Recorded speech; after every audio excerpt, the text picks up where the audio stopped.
problem with the industry today. We all ponder this. I gotta tell you, if real estate was a family, we'd make Octomom, K+8, and that 19 kids and counting look like reasonable options, like the freaking Brady Bunch. For instance, homeowners are staying in their homes twice as long as they did back in 2005, which is killing us with inventory right now. When you add to that what the Fed's doing, the lawsuits, rates, inflation, pricings, and well, pretty much everything else, and Gary Keller, you start to see a stark picture revealing itself. But never to be defeated, my friends, by bad news. No, no, no, we won't. I'm not.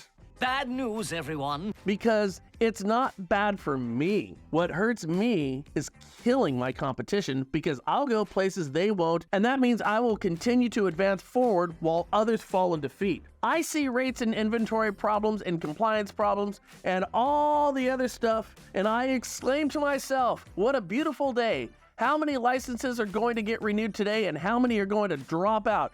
And that, my friends, renews me to keep busting my ass. According to Redfin, the typical U.S. homeowner has spent 11.9 years in their home. That's up from 6.5 years 2 decades ago. Homeowner tenure peaked at 13.4 years in 2020. Staying in a house twice as long, that is a problem. Apparently, the vaccine hasn't accomplished its population thinning effects as effectively as the powers that be wanted. Shame on you, Pfizer. Shame on you. And shame on you! Oh, you think I'm lying? I'm not kidding about that. Watch the video down below that I'm going to link. It's going to blow your freaking mind. Thin populations and create inventory. Side note, everybody goes to financial planners, accountants, and to a lesser extent, divorce attorneys for B2B relationships. Go to morgues. Yeah, there's going to be a lot of people dying, and that's going to create inventory. Nobody goes to morgues. You'll mop them up, no pun intended. If half of the population owns homes, that means half of Maury's clients is a potential referral for you for a listing. You'd make a killing, and oh, pun intended there. Oh, what did I hear you say? That doing something like that is beneath you? That's just great, because there's a hardened, harder working loan officer and real estate agent that will go there, and they're going to put you out of business with that mindset.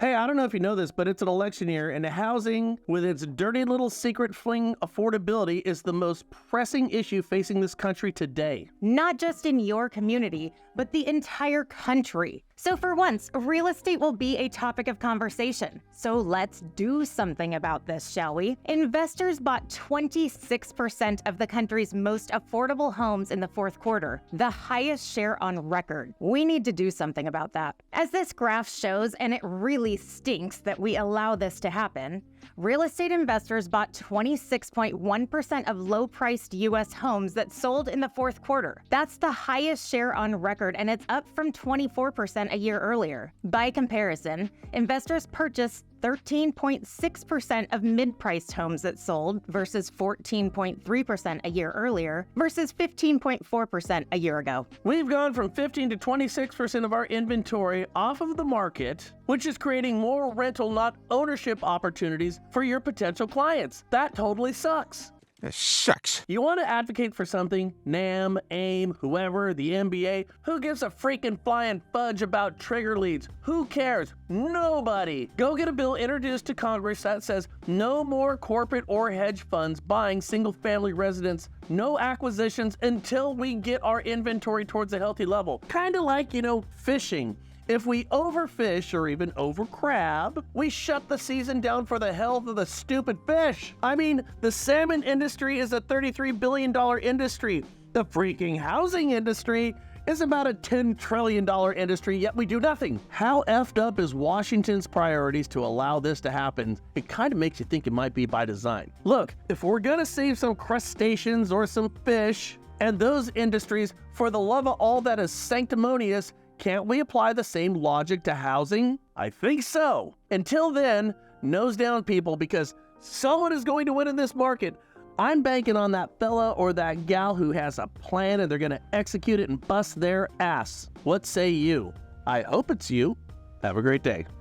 All right, I want to get this out there. I hate Encompass. It's the least intuitive, archaic piece of software that makes me sad every time I look at it. But that's not the point. because you probably already have better solutions that you're using right now. But if you're using better, why not look at the best and something that's going to be more cost effective? Check out Broker Plus. It is the most intuitive piece of software I've ever seen, and it'll save you money, do everything that your point of sale and your LOS are doing right now, and then some.